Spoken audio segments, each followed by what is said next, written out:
I'd say my style's a little old school. Shot, rebound, another save. Oh, how does that stay out? You know, like guys will say, you know, they remind me like an old school classic kind of goalie. You know, I'm kind of just doing whatever to make a save. Fires one at the net, rebound. Oh, Soap with an open net, and Lever. Point blank range, got the arm on it. I'm not like textbook, I guess you could say, but you know, I'm just going to do whatever I can to stop the puck. I want to be the starting goalie, obviously. I like playing with pressure, and I try and focus on my game, try and play the way that I know I can. If things don't go my way, then I'll just start again on the next day. As a team, make the playoffs eventually, make another push for the Mem Cup maybe, win the Q, and just go on from there. So. Have the puck, that's Andrews, flips it high, Essiambre onside, over the blue line, all alone, forehand, backhand, the stop is made, Robinson comes up big.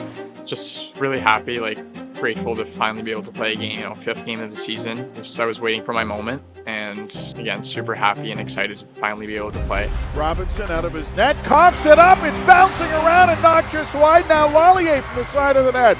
Reynolds is an empty net as he races up ice. No mistake by Peter Reynolds. His second goal, 3rd point of this hockey game. Rollins just plays it back, and Andrews will slide it into the St. John zone as the buzzer sounds. This hockey game is over. Justin Robinson, number 30 from Kippawa, Quebec. I lived in the woods, so coming home from school, I'd always just be outside, either go on the four-wheeler, go out on the lake and on the boats and stuff. At night, go out fishing. Hockey was a little different, small town of 3,000 people. So you play hockey with your friends if you're enough players to make a team. I've always traveled for hockey, so living in Kippawa, having to travel to North Bay, I'd always travel about 3 or 4 times a week for practice. 2 years ago, playing in Brantford, moved away from home then at 15. Playing in Southern Ontario, I was kind of more exposed to scouts out there for the OHL. Last year in Amos, had to live away from home again, but this time wasn't with family. It was my first time with a real billet. Got used to it that way. Now this year, being further away from home is a lot easier because of those steps that I took. So.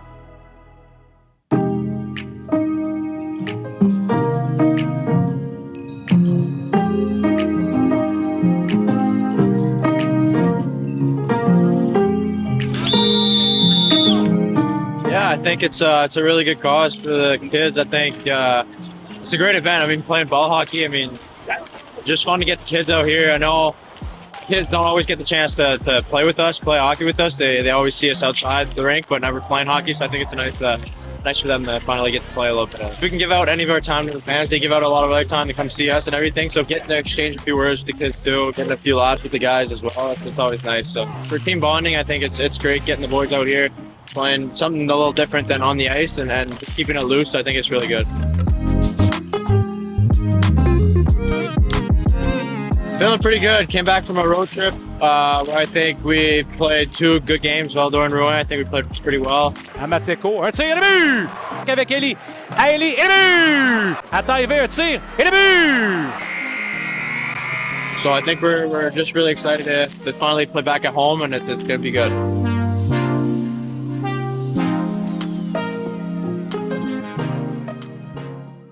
I'm Patrick Lever, number 1, and I'm from Perth, Ontario. Honestly, I remember it was in Major Band. I played with my Ottawa Valley Titans AAA team for 3 years. It was Major Band, and we'd go to the provincials, and then I won top goaltender of the province. I remember one of the guys or some who gave us our awards. The award was awarded by the OHL, and he said, "Oh, I hope to see you guys in the league one day," and we signed autographs. And I was like 13 or 14 years old, and I was like, man, I didn't even know what that was, and didn't even know I had a chance at that. So that was kind of like a culture shock at first.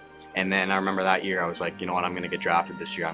That was my goal. And yeah, the draft is just all through the phone. So it was a Saturday, I think, and I was just at home with my family and got the call over the phone. And I think my parents answered and gave it to me, and that was the Oshawa Generals, and it was an opportunity from there. Hayes, Bright, Morrison, glove save made by Patrick Lever. Robertson has Sproul going to net. Sproul in tight, glove save by Lever. Winslow, another shot, glove save made by Lever. Entered in front for Wisdom. Oh, what a stop from Lever. Down but never out. Well, it kind of came out of nowhere. It was pretty disappointing, obviously. Like last year, Oshawa was kind of in a state that we are this year, where they were just kind of super young team. Kind of needed some rebuild and get some younger guys. So that was the scenario, and a lot of us went to teams that were going into playoffs. So myself, I went to Guelph to compete in the playoffs that year. One of my questions was, going into next year, obviously you got to earn your spot, but was Guelph a possibility to have an OA spot? And they said, yeah, that was our plan. And I said, great. And I did everything I could. And it was late summer, like July, and they had kind of called me that one of their top defensemen came out and was getting surgery. They brought in another European guy, goalie, and then things were kind of just not working out there and needed an older defenseman. My plan was to kind of go to university from there if nothing worked out in the OHL. So then it happened in about 12 hours. Anthony and Travis had called me just from the coaches in Guelph and stuff and offered me a spot here. So I said, yeah, might as well finish my last year junior in a good spot, and Travis seemed like a super good guy, so glad it worked out. I'm lenient, fair, hard worker, and fun. Is that fair? He's a guy that works really hard. He's very persevering. He'll always try and find a way to help us get better and stuff. So it's great having him here. It's nice to just have him there watching you and staying on you, and he's harping on you, but it's kind of just habits and stuff and practice, and he always emphasizes that. So it's been good so far. I'm Essiambre, Goalie Coach of the St. John Sea Dogs, originally from Montreal, Quebec. And I'm very happy and proud to be part of the St. John Sea Dogs coaching staff this year. Well, so far I have to say I'm really happy about what has been done goaltending-wise. Not to be selfish, team first, but I feel goaltending-wise has been one of the strong assets this year as a team. And the reason is, you're talking about my coaching, is because I narrow it down. I keep things simple for them. And to get more technical, I focus on only 5 things with them when I read video. It's where they score to the puck, their depth, and also their self-selection,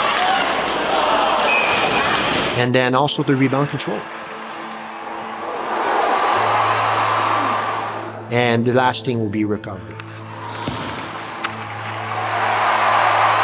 Everybody's different. You're not going to coach, Patrick the same way you're going to coach Justin, and vice versa. The message still the same, but I'm not coaching them the same. There's different way I explain it to them, or video as well, so then they can understand, because the goal above all is to have the success. Regardless how it's done, is the result that counts.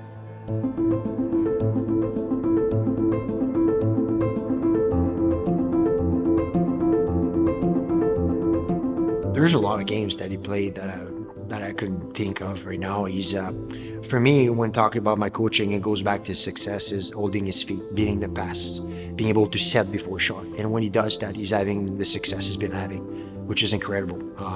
Again, I go back to the structure, beating the pass, setting before shot, and staying composed in the crease. That was probably one of the best games, and I feel only allowing like 1 goal against Victoriaville here at home, which we struggle this year playing at home. I feel that was huge, and it's also staying calm, staying composed, as I said, throughout the game, not just 1 period or 2 periods. Shot first mentality, 1 shot at a time. He did that, and so far so good.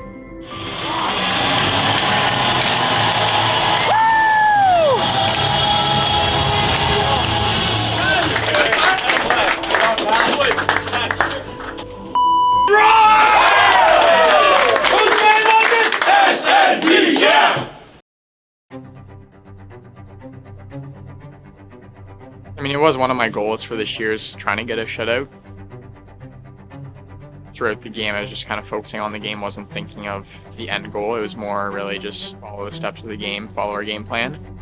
Stride, 2-on-1 with Ellie. Over to Ellie, scores! Vince Ellie, here comes Shimmick busting in. Shimmick scores! A short-handed goal. And I feel like confidence for any goaltenders, it's key. And I talked about the 5 fundamentals earlier. Well, he did these things. So for me, it's also being proud of him, and also for him gaining the confidence that, hey, it's possible. And I think, with the goalie that's confident in the crease, what can go wrong?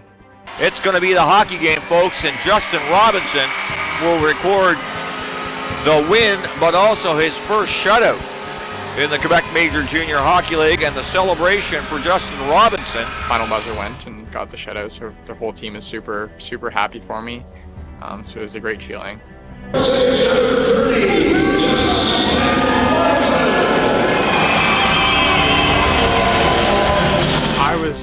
super happy, same as the team was for me, so it was kind of just really exciting for that to happen to me, and yeah, it's really exciting.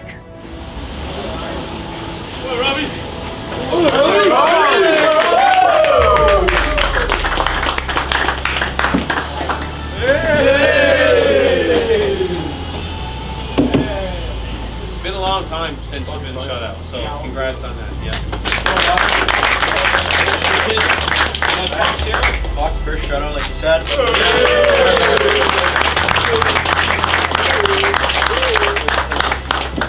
And then, hey, you got a speech, sir? His speech. Speech going.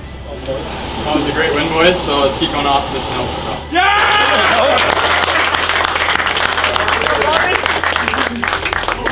Other than that, Ric Flair, where are you at? Woo! Woo! Woo! Good job, boys.